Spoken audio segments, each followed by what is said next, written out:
नमस्कार दोस्तों, मेरे यूट्यूब चैनल टेक के तो स्मार्ट टिप्स में आपका स्वागत है। दोस्तों, अगर आप भी अपने बच्चे का एडमिशन केंद्रीय विद्यालय में कक्षा 11 में कराना चाहते हैं, तो आपके लिए ये वीडियो बहुत हेल्पफुल होने वाली है। तो दोस्तों, वीडियो को लास्ट तक देखिएगा बिना स्किप किए। आइए दोस्तों, वीडियो को शुरू करते हैं। केंद्रीय विद्यालय में कक्षा 11 में प्रवेश की प्रक्रिया क्या है? दोस्तों, सबसे पहले कक्षा 10 में उत्तीर्ण छात्रों को योग्यता के आधार पर कक्षा 11 में प्रवेश मिलता है। छात्रों को अपने माता-पिता की सहमति से प्राप्त अंकों के आधार पर एक स्ट्रीम चुनने का विकल्प मिलता है। केंद्रीय विद्यालय में कक्षा 11 में सीटों की अधिकतम संख्या 55 है। यदि सीटें खाली रहती हैं, तो अन्य छात्र केवी में प्रवेश के लिए आवेदन कर सकते हैं।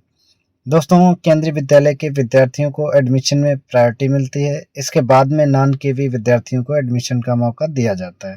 दोस्तों, अब मैं आपको बताऊंगा केवी में 11वीं में एडमिशन लेने के लिए कितना प्रतिशत अंक आवश्यक है। केवी के छात्रों के लिए केवी में 11वीं कक्षा में प्रवेश 10वीं कक्षा की परीक्षा में प्राप्त कुल अंकों के आधार पर होता है। विज्ञान स्ट्रीम में सभी विषयों में कुल मिलाकर न्यूनतम 60% और वाणिज्य स्ट्रीम में 55% अंक होने चाहिए। दोस्तों, अब मैं आपको बताऊंगा कक्षा 11 में एडमिशन के लिए एज कितनी होनी चाहिए। केंद्रीय विद्यालय में क्लास 11 में एज का कोई क्राइटेरिया नहीं है। आप कभी भी क्लास 11 में एडमिशन ले सकते हैं, लेकिन क्लास 10th और क्लास 11 के बीच में कोई गैप नहीं होना चाहिए। आपको क्लास 10th के बाद अगले साल ही क्लास 11 में एडमिशन लेना होगा। दोस्तों, अब हम जानेंगे क्या नॉन केवी स्टूडेंट का केवी में कक्षा 11 में एडमिशन होगा।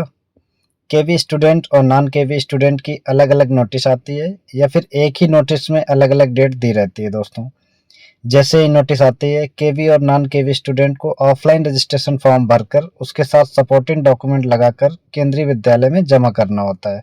अगर बच्चे के माता-पिता सरकारी नौकरी में हैं, तो प्रायोरिटी कैटेगरी भी भरकर देना होता है, क्योंकि केवी स्कूल में कक्षा 11 में भी प्रायोरिटी लागू होती है।